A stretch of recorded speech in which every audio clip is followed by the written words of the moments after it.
And if you slice them lengthwise, what they call julienne, you slice, they're almost like little matchsticks.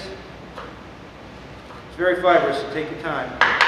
And then just cut on the other side crossways. What you end up with is a really fine mince like you get in the jars, except it's, your freshness is going to have so much more flavor than what you get in the jars. All right, so that's going to go in the pan. Pretty soon, I'm going to start adding some more oil. Let that start frying up.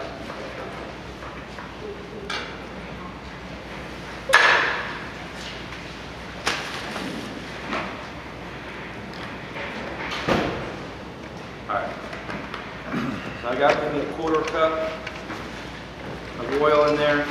And what I'm going to do here, I think I'm going to just go with the red peppers. Oh, you know what we need to add is some garlic. Because again, that's a very fragrant root vegetable. You don't use powdered garlic. Well, we mentioned that. I don't use powdered garlic unless it's a dry rub. Because like the barbecue, exactly. Because this, remember, this is going to have lots of oils to it, and what I'm smashing out is all those oils, making a nice mince out of it. What I end up with is a mince. There's nothing left to it. So I mean, if you don't like garlic, you probably wouldn't even know what's in there because it gets melted down. I'm mashing it down. Now some of the guys in China, I mean, they smear it down to like where it's gone. I don't even know what's in there.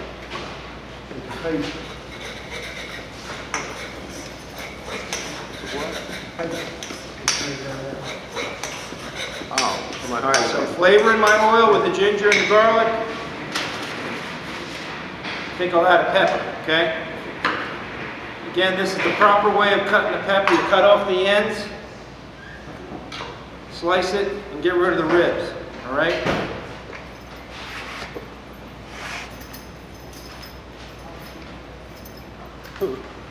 Get rid of the seeds, and you end up with that. So what I'm going to do is I'm going to cut these into chunks, because that's how they would do it at a Chinese restaurant, where they're like little squares. Little squares. Throw that in.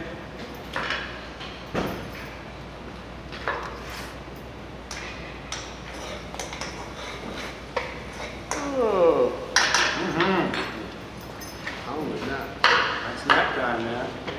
Yeah. All right. You ready for a nap after some food? All right. There you go. So I'm letting that go. And again, we're trying to sweat this down where the peppers wilt a little bit. Okay. Once that starts to sweat, so we got in there the garlic, the ginger, the red peppers, and our oil. What we didn't add was the sesame oil. It's going to add another level of aromatics. So again, what was it called? It's called sesame oil, and I put in about a tablespoon. You don't need a lot. I'm going to put in some soy sauce. That's our salt. Okay. Now I bought this at the dollar store. They don't have light. I really prefer light soy sauce. But I want to at least let you know that it does exist there. And if you wanted to lighten it, you certainly could just add some water to it. Okay? But that's going to be our salt component. So we need sweet, sweet, salty, tangy, and heat. So we got our salt there. The sweet will be this and the peanuts. Our heat will be a touch of red pepper. So I'm going to put it in here first so I don't like douse the whole thing. Yeah, that's plenty. Some of you may not like heat. And tangy, you know, I'm going to skip tangy, but you certainly could add some vinegar if you wanted to. All right, so that's getting a nice little crust. I'll throw in our brown rice. By the way, the brown rice, or any rice, if you cook it the day before, that's what a lot of restaurants do. That's why I think that's really one of the reasons why they came up with fried rice, was they would cook this stuff before they had refrigeration, they'd cook this rice, and it would sit there, and as it sits, it dries, and so it creates a nice crust on each little grain of rice. And so you put that the next day into your fried rice, and it soaks up all the flavors. Oh, okay. I think that's where they came up with the idea. So if you actually cook your rice, or you end up having a bunch of rice from another meal, don't throw it out. You know, don't have it with butter. Go ahead and make yourself a treat. Have a nice stir fry with it. All right, so I got that going. That's going to take a minute to get hot. Once that's hot, then I'm going to just finish it up with the rest of our ingredients. And here we've got celery, onions. That's our aroma. The meat is the pork. We've got the eggs, more protein. Here's our soy sauce for salt. We added the red pepper for our heat. And there we've got garlic and ginger, more aroma. Red pepper, more aroma. It's also vegetable, so it's crunchy. This will be crunchy, also has sweet and salt. So see what I'm talking about? It's just finding those flavor profiles in different things. Sir? Yes, sir. I heard in the past that the word cooking is food in the presence of heat. I think that's correct. I heard my peers saying, speaking about cooking with oil and baking, is there, you were speaking about heat being very hot, you know, over in Asia. Right. Is there, when you're cooking in the kitchen, Yeah. like a pretty medium heat that you were got pretty much gauged by without burning your food up, you know? Well, I'll say this. Anytime you're cooking at the stove with high heat, or even medium heat, don't take a phone call. Or if you have to take the phone call, turn it off. Because that's how a lot of fires end up happening. Because remember, you're working with oil. And after oil gets so hot it starts smoking, the next thing it does, it goes poof. Fire. Now it's fire. Fire! So, you know, you want to avoid that. So, Put a lid on it. what I would not, well, yeah, that's if you have a fire. But what I would recommend is if you're stir frying, you want to use as high heat as possible. Okay? So, if you're not comfortable with the high heat, make it a medium heat. But just understand it'll take that much longer to crust up and, you know. I mean, this is taking a little bit longer than it would at a Chinese restaurant because I got this little burner and it probably, I don't know what the temperature is, but I bet it's only about 300 degrees. Whereas they're, you know, they got some hot, I mean, they're like these big things that, I mean, You answered my A blowtorch, huh? Yeah. so it'll take a lot longer to heat up properly. Plus you won't get that same crust. And then the other thing they do is they season the pan by not scrubbing it down with soap. They just rinse it out with water and a scrubber. Kind of like you do with cast iron pans. I don't know if you ever worked with cast iron before, or Dutch oven cooking, or They season the biscuits. pan. When you finish cooking it, you scrub it with water and a scrubber, but not a hard scrubber, and no soap. And wipe it out with a paper towel, and that's it, man. And what it does is it seasons the pan. So the next time you use it, you think you're creating bacteria. It's a good bacteria. Yeah. The high heat kills any bacteria anyway. That's true. How you know you don't cook? Just be quiet. You're gonna have to start cooking. If I'm gonna keep coming back, you gotta start cooking. All right. So it's getting there. I still want it a little bit crunchier before I add the liquid. If I lost my camera, I would start with that. Any other questions before we finish up here? Nick, I have a question about the ginger. about the what? About the ginger. Yep. When you were cutting it, before you slice it into real thin slices, do you take off the peeling part? The outside? Yeah. Yeah, that's what I was talking about. This is actually old ginger, and I'll tell you why I know that. I mean, it's fine to use, but when it's really fresh, the outer skin, you can go like this with your fingernail and scrape it, and Okay. it'll come off. Okay. This one, I have to really, force my finger in there. Mhm. You don't want the outer skin, especially when it's old. If it's Okay. fresh, I mean like super fresh, like came out of the ground that week, you don't need to do that. But this has got a, you guys can see it, there's like a quarter of an inch of discoloration, which tells you it's starting to dry up. Okay. So you don't really want that in your food, because Is that- it's in a way- fine to eat, you're not gonna get sick, it's just not very flavorful. Once it's dry, is there any way you can still use it with anything? Say again?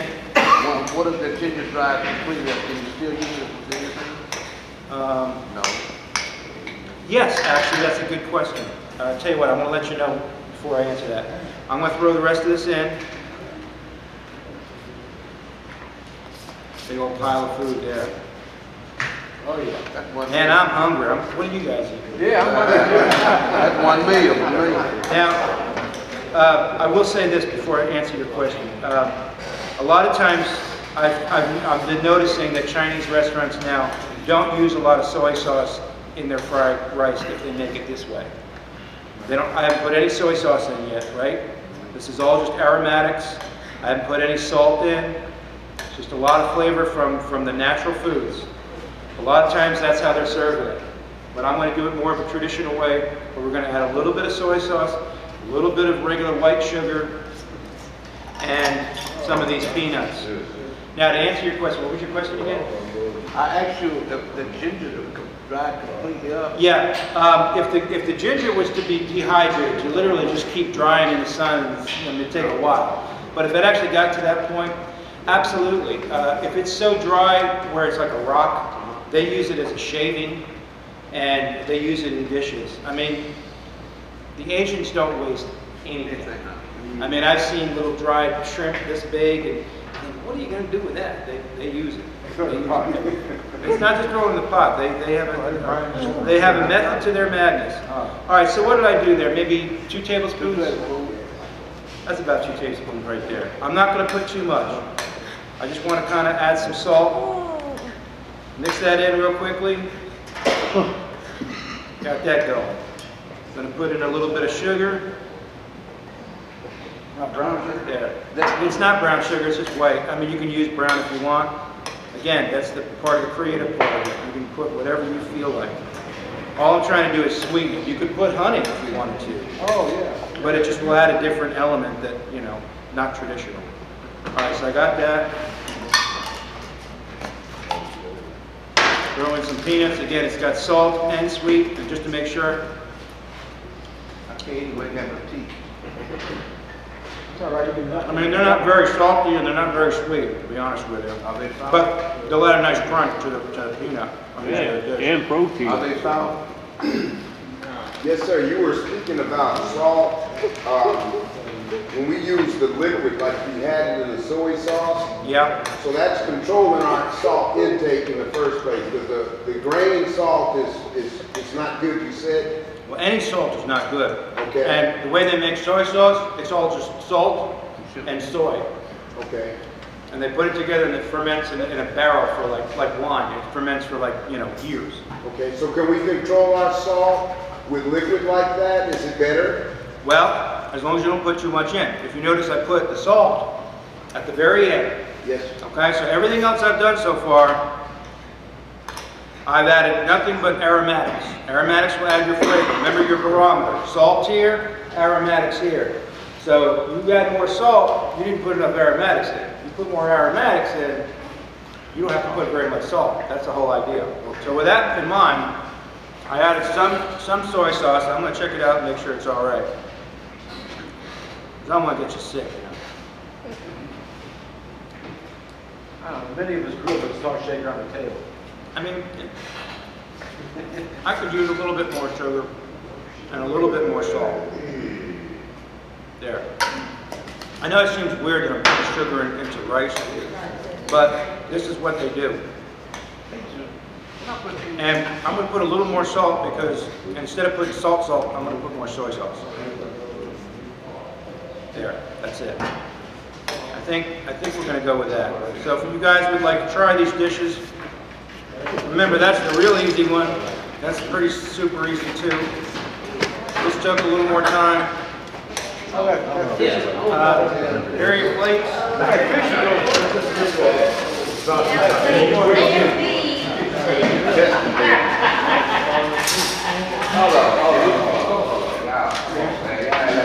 Guys, I'll Senior citizen. Ready? Excuse me. Mr. Blow. Mr. Blow. I'm ready too. Mr. Blow.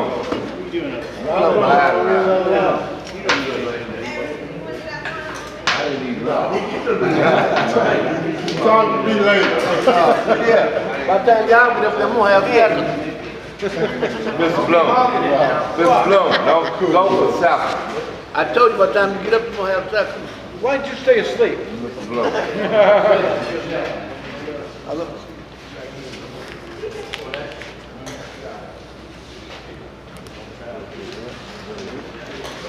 Yeah, it's good. Oh, you just hungry, Mr. Blow. I don't know why you giving them fingers and ain't got no teeth. Give me your fingers. Here, dump it my plate. Ain't no more. You want to see that? Make that cake. Oh, you're good, ain't you? Think you can make some of that with? Say, Mr. Blow, move, I right? gotta go to the man. I didn't get done with other stuff. Yeah, I was wide awake when I was asleep. Try to say, make small amounts of fish, please. We got some other guys over here. A long line now. Good part of it.